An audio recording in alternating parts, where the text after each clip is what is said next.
Hello everyone, मैं मिथुन सिंह स्वागत करता हूं आप सभी का। आशा करता हूं आप सभी बहुत अच्छे होंगे। बात करेंगे Pataliputra university BEd second year के प्रीवियस ईयर क्वेश्चन पेपर की। पेपर आपका था असेसमेंट फॉर लर्निंग का। BCC09 इस पेपर का कोड है। सेशन था आपका 20-22 सेशन का क्वेश्चन पेपर आपके साथ में साझा कर रहा हूं। परीक्षा आपकी 2022 में हो गई थी। आगे बढ़े उससे पहले मैं आपको बता दूं, पाटलिपुत्र यूनिवर्सिटी के पिछले 5 साल के जितने भी प्रीवियस ईयर क्वेश्चन पेपर हैं, सारे क्वेश्चन पेपर की PDF आपको 49 रुपये में प्रोवाइड कर दी जाएगी। इसमें आपका मेथड पेपर भी आ जाएगा। पहली बात। दूसरी बात, 199 रुपये में आपको सजेशन प्रोवाइड कर दिया जाएगा। अब ये सजेशन क्या होता है? सजेशन यानी कि वेरी वेरी इंपॉर्टेंट क्वेश्चन, ऐसे सवाल जो परीक्षा में बार बार पूछे जाते हैं, आंसर के साथ आपको प्रोवाइड कर दिया जाता है। याद रखिएगा, ये सजेशन के साथ PYQ फ्री ऑफ कॉस्ट आ जाएगा। सजेशन तैयार कैसे होता है? तो देखिए, पिछले 10 साल के PYQ के हिसाब से ये तैयार होता है। दूसरी बात, आपका जो लेटेस्ट एग्जाम पैटर्न है उसके हिसाब से ये चीज़ें बनती है। और तीसरी सबसे इंपॉर्टेंट वाली बात यह है कि जो आपका सिलेबस है, सिलेबस के मैक्सिमम टॉपिक को हम लोग कवर करने की कोशिश करते हैं। चौथी बात, मेरा खुद का एक्सपीरियंस, मैंने BEd MAd कर रखा है और पिछले 2-3 सालों से बात करें मैं बिहार की, झारखंड की, MP, UP, हरियाणा, छत्तीसगढ़, इन जगहों पे मैंने सजेशन देने का काम किया है। काफ़ी अच्छी सफलता मुझे मिली है।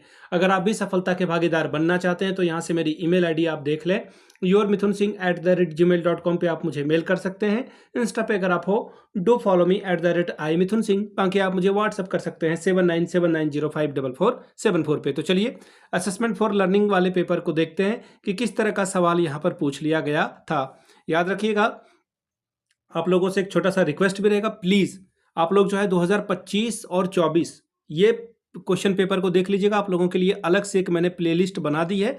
अब वो मैं देखने के लिए इसलिए कह रहा हूं ना, क्योंकि वो बहुत इंपॉर्टेंट है। वो नया एग्जाम पैटर्न है, उसके हिसाब से जो है चीज़ें आगे बढ़ेगी, तो वो देखना बहुत ज़्यादा ज़रूरी है ताकि आप जो है नए पैटर्न को समझ पाएँ। जो 2026 में एग्जाम देने वाले बच्चे हैं, 27 में भी ये वीडियो देख रहे होंगे, 27 वाले बच्चे, 28 वाले, तो प्लीज़ सबसे लेटेस्ट वाला जो है आप देख लीजिएगा, ठीक है? तो उससे आपको जो है फ़ायदा मिलेगा।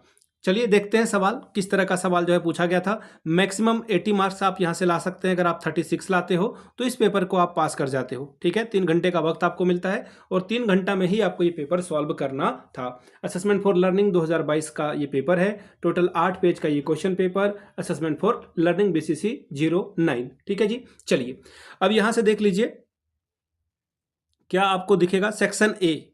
अब यहाँ पे सेक्शन A में देखिए क्या बोला गया है। सेक्शन A में 10 सवाल आपसे जो है पूछा गया है और सेक्शन A में जो है आपको सभी सवाल का जवाब देंगे तो आपको 10 नंबर यहाँ से मिल जाएगा। सवाल क्या है देखिए, NPC का पूरा नाम क्या है? फुल फॉर्म ऑफ NPC ये आपको बताना है। फुल फॉर्म ऑफ ICT का पूरा नाम क्या है? देखिए, ये जो फुल फॉर्म वाला सवाल है ना, ये सवाल रिपीट हुआ है, पहले भी आया हुआ है और अभी भी। NPC का पूरा नाम आपसे जो है पूछा गया है, तो वो मैं आपको बता देता हूँ। NPC का फुल फॉर्म मैं लिख देता हूँ, वेट अ मिनट। NPC का जो पूरा नाम है, एक मिनट, और ICT का, ठीक है, दोनों बता देता हूँ। NPC मतलब होता है नॉर्मल प्रोबेबिलिटी कर्व, ठीक है? प्रोबेबिलिटी कर्व, ठीक है? कर्व CURVE, ठीक है? Normal probability curve. अब ICT का फुल फॉर्म क्या हो जाएगा? तो देखिए, ICT का फुल फॉर्म हो जाएगा इंफॉर्मेशन कम्युनिकेशन एंड टेक्नोलॉजी, ठीक है? इंफॉर्मेशन, आप लोग प्लीज नोट डाउन कर लीजिएगा, ये इंपॉर्टेंट है। इंफॉर्मेशन एंड कम्युनिकेशन, COMMUNI, ठीक है? मैं हाथ से लिख रहा हूँ, थोड़ा सा दिक्कत हो रहा है मुझे, बट कोई बात नहीं, आप लोग स्पेलिंग देख लेना। कम्युनिकेशन टेक्नोलॉजी, पूरा नहीं लिखा मैंने, शॉर्ट में लिख दिया। अब देखिए अगला क्या बोला गया है, CBSE का फुल फॉर्म। ये आपको भी पता है कि CBSE एक जोक चलता है कि CBSE वाले ना हिंदी बोल पा रहे हैं ना इंग्लिश बोल पा रहे हैं, ठीक है? ना इंग्लिश बोलना आ रहा है उसे, ना हिंदी पढ़ना आ रहा है, तो ये मजाक चलता है। खैर कोई बात नहीं। CBSE का फुल फॉर्म देखिए, बाकी बहुत सारे टीचर्स जो है मजाक उड़ाते हैं CBSE वाले बच्चे का, ठीक है?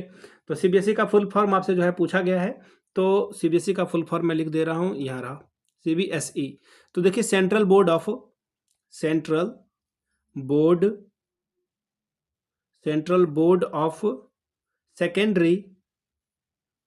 सेकेंडरी एजुकेशन, ठीक है? ये सवाल जो है आपसे पूछा गया था। आगे देखिए, अगला बोला गया है CCE का जो है फुल फॉर्म आपको बताना है, ठीक है? CCE का जो है फुल फॉर्म बताना है तो देखिए C4 क्या हो जाएगा, कंटिन्यूअस एंड कॉम्प्रिहेंसिव इवोल्यूशन, ठीक है, सतत और जो है आपका व्यापक मूल्यांकन। तो CCE का क्या हो जाएगा आपका, कंटिन्यूअस, स्पेलिंग में लिख दे रहा हूं, continuous and comprehension, AND and comprehension, comprehensive है एक्चुअली, इवोल्यूशन, ठीक है। तो ये भी हो गया। अब देखिए अगला सवाल क्या बोला गया है, नेक्स्ट सवाल बोला गया है कि full form of RTE, right to education act के बारे में बात हो रही है। आपको भी पता है 2009 में ये जो है लागू हुआ था 2010 में, लेकिन इसे जो है पारित किया गया था 2009 में। 2009 में ये बन गया था, पारित हुआ है ये 2010 में। इससे एक सवाल आया हुआ है, इसलिए मैं ये बात आपको बता रहा हूँ, ठीक है। ये क्या हो जाएगा, the right of children to free and compulsory education, जिसमें 6 से 14 साल के बच्चे पढ़ते हैं, ठीक है। इसका फुल फॉर्म क्या हो जाएगा, right to education, right to education, ठीक है। चलिए अब बोला है सही विकल्प का जो है चुनाव करें। What is the best way to evaluate student achievement, बच्चा जो है कुछ हासिल कर रहा है तो उसको कैसे आप मेजर करेंगे, सबसे अच्छा तरीका क्या है, ठीक है। रैंकिंग दे देंगे बच्चे को, ग्रेडिंग सिस्टम यूज करेंगे, कॉम्पिटिटिव इवोल्यूशन करेंगे, या फिर ऑल ऑफ द अबव। छात्र की उपलब्धि के मूल्यांकन का सबसे बेहतर तरीका क्या हो सकता है। तो देखिए ये अगर मैं बोलूँ ना तो चारों ऑप्शन गलत है, क्योंकि आप छात्र की उपलब्धि का जो है मूल्यांकन किसी दूसरे के साथ तुलना करके नहीं कर सकते हैं। मैं जानता हूं आपको ये अजीब लगेगा, लेकिन एज अ टीचर आपको ये सारे जो है फॉर्मूला को अपनाना पड़ता है, इसलिए आंसर तो यहाँ पे उपयुक्त में सभी हो जाएगा। लेकिन अगर छात्र की उपलब्धि मानना है, आपको भी पता है कि दुनिया में रेस चल रही है, लेकिन आपको दुनिया के सब लोगों से compete नहीं करना है, खुद से compete करना है और खुद से आगे बढ़ना है। अगर आप पिछले क्लास में 65% लाए हो, अगर आप अगले क्लास में 70 ले आते हो, तो आपने ऑब्वियसली कुछ अचीव किया ना, प्लस में आप गए। तो यही लाना है। अब कोई बच्चा 90 ला रहा है, आप देख रहे हो कि नहीं नहीं मैं तो 70 ही लाया हूं, तो ये सही तरीका नहीं है मेजर करने का। अगले साल आप अगर 75 पहुंच जा रहे हो तो मतलब आप में इंप्रूवमेंट आ रहा है। खुद को इंप्रूव करना है, कंपेयर नहीं करना है। हालांकि यहाँ पे जो ऑप्शन था उसके हिसाब से मैंने आपको आंसर बता दिया, all of the above. What you think a teacher should possesses in order to make learning effective in classroom, यानी कि कक्ष में अधिगम को प्रभावी, यानी कि लर्निंग बच्चा अधिक ठीक से कर पाए, इसके लिए शिक्षक के क्या गुण होने चाहिए। विषय का ज्ञान, सब्जेक्ट नॉलेज, ऑब्वियसली टीचर का बिहेवियर ये भी जरूरी है, टीचिंग मेथड ये भी सही है। तो फिर से आपका ऑल ऑफ द अबव यानी कि ऑप्शन नंबर 4 सही हो जाएगा। यानी कि टीचर को अगर विषय का ज्ञान ही नहीं है, मैथ पढ़ाने आया उसे पता ही नहीं है रेडियस क्या है, सर्कमफेरेंस क्या है, पाराबोला क्या होता है, इलिप्स क्या होता है, तो वो क्या पढ़ा पाएगा। शिक्षक का बिहेवियर अगर एरोगेंट है, डिक्टेटर वो है, आई मीन बच्चों को पीटे जा रहा है, या फिर बच्चों से सवाल नहीं कर रहा है और सवाल पूछ रहे हैं बच्चे तो उन्हें बैठा दे रहा है, तो ये बिहेवियर ठीक नहीं है ना। तो बिहेवियर भी अच्छा होना जरूरी है। टीचिंग मेथड अगर वो अच्छा से यूज कर रहा है तो बच्चे अच्छे से सीख पाएंगे। यानी कि उपयुक्त में से सभी, शिक्षक को सभी गुणों में निपुण होना होता है। Which type of assessment is used for finding out the learning difficulty of a student. Diagnostic test आप करोगे तो यह आंसर आपका ऑप्शन नंबर 4 हो जाएगा। ये फैक्चुअल है कि बच्चे को सीखने में कठिनाई आ रही है तो उसको पहचानने का तरीका क्या है और किस आकलन का आप प्रयोग करेंगे। तो नैदांतिक आकलन यानी कि ऑप्शन 4 आपका सही होगा। अगला सवाल, dash is a factor influencing learning. कौन जो है इन्फ्लुएंसिंग करता है लर्निंग को प्रभावित करता है। फिजिकल, मेंटल हेल्थ, बिल्कुल भाई। विलिंगनेस टू लर्न, बच्चा सीखना चाहता है तो फटाफट सीखेगा, नहीं सीखना चाहता है तो आप डंटा से पीटो, कुछ भी पीटो। और मोटिवेशन भी जरूरी है। तो आंसर आपका फिर से एक बार ऑल ऑफ द अबव हो जाएगा। हिंदी में पढ़ देता हूं। अधिगम को प्रभावित करने वाले कारक कौन है? शारीरिक, मानसिक, बिल्कुल। हाथ में चोट लगी है तो आप पढ़ाई नहीं कर पाओगे, ध्यान हमेशा हाथ पे जाएगा।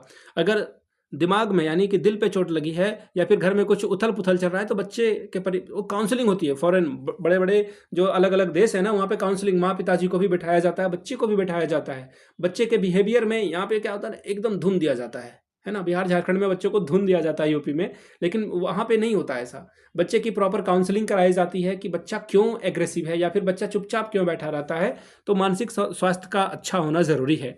सीखने की इच्छा, ऑब्वियसली। अभिप्रेरणा, यानी कि इसका answer all of the above होगा।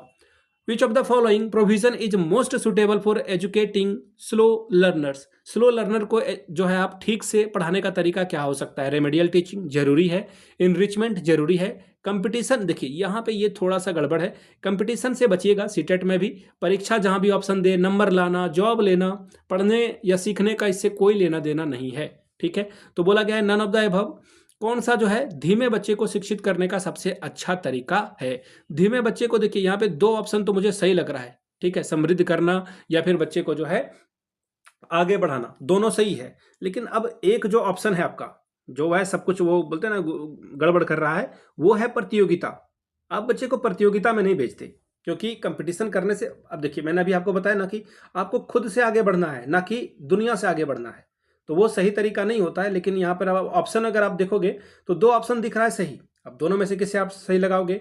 जो स्लो लर्नर है, आप क्या करोगे, कोशिश आपकी यही रहनी चाहिए कि आप जो है उसे अलग से रेमेडियल टीचिंग दो, ताकि बच्चा जो है आगे बढ़ पाए। ठीक है, तो उपचारात्मक शिक्षा तो होना ही है, प्रतियोगिता यहाँ पे नहीं होना चाहिए। लेकिन अब बात आती है ना किस तरह के सवाल कहाँ पर आए हुए हैं, तो मैं आपको बता दूं, ये सवाल जो है आपका सीनियर टीचर एकेडमी जो उत्तराखंड में होता है वहां पर ये पूछा जा चुका है। ठीक है, तो यहाँ पे आप आंसर करना ऑप्शन नंबर ए, बी को छोड़ देना, बी को छोड़ देना, क्योंकि यहाँ पर ये जो है प्रतियोगिता ने आपका सारा बेड़ा गर्क कर दिया। अब देखिए सेक्शन बी की बात करते हैं। यहाँ पे आपको 4 सवाल, हर एक सवाल 5-5 अंकों के लिए है। शॉर्ट नोट्स लिखने के लिए कहा गया है, यानी कि संक्षिप्त में टिप्पणी दीजिए अपना। जब मैं खुद बी एड एम एड कर रहा था तो ये सवाल ना किसी भी पेपर में आए, एकदम ये मेरा फेवरेट था, हमेशा मैं इसे बनाता था। सवाल क्या है? रिफ्लेक्टिंग स्किल यानी कि परावर्तन कौशल, फिर है क्वांटिटेटिव असेसमेंट यानी कि मात्रात्मक आकलन, तीसरा है सेल्फ कॉन्सेप्ट यानी कि आत्म संप्रत्यय, एनुअल एग्जामिनेशन यानी कि वार्षिक परीक्षा, फिर है मेजरमेंट मापन यानी कि मापन, और फिर है यूनिट टेस्ट यानी कि इकाई जांच। सेक्शन सी में पहुंच चुके हैं। 5 सवालों का जवाब दीजिए। 10-10 अंक का ये सवाल है। पहला, differentiate between assessment of learning and assessment for learning, अधिगम के आकलन और अधिगम के लिए आकलन में अंतर को बतावे। अगला सवाल देखिए क्या है, what is the meaning and purpose of formative and summative evaluation, निर्माणात्मक और संकलनात्मक मूल्यांकन के अर्थ और उद्देश्य को बताएं। Question number 10, describe the qualitative assessment, गुणात्मक आकलन का वर्णन करें। 11वां सवाल, clarify the purpose of examination, परीक्षा के उद्देश्य को स्पष्ट कीजिए। 12वां, what do you mean by blueprint, blueprint से आप क्या समझते हैं। अगला सवाल 13वां, देखिए क्या बोला गया है, differentiate between assessment and evaluation, आकलन और मूल्यांकन में अंतर स्पष्ट करें। Question number 14, describe the aim of measurement, मापन के उद्देश्यों का वर्णन करें। Question number 15, calculate the mean value for the following data, यहाँ पे मध्यमान निकालने के लिए कहा गया है, डेटा आपको दे दिया गया है। तो ये था असेसमेंट फॉर लर्निंग का क्वेश्चन पेपर, पीपीयू यानी कि पाटलिपुत्र यूनिवर्सिटी का। अगर आपको पिछले 5 साल का क्वेश्चन पेपर चाहिए तो ये 49 में, और अगर आपको सजेशन चाहिए तो 199 में ये प्रोवाइड कर दिया जाएगा। यहाँ से मेरी ईमेल आईडी आप देख सकते हैं, yourmithunsingh@gmail.com पे आप मुझे मेल कर सकते हैं। इंस्टा पे अगर आप हो, डू फॉलो मी @imithunsingh। बाकी आप मुझे व्हाट्सअप कर सकते हैं 7979054474 पे। तो चलिए वीडियो को यहीं समाप्त करते हैं। वीडियो को आपने यहाँ तक देखा, प्यार दिया इसके लिए आप सभी का बहुत बहुत शुक्रिया। Have a good day.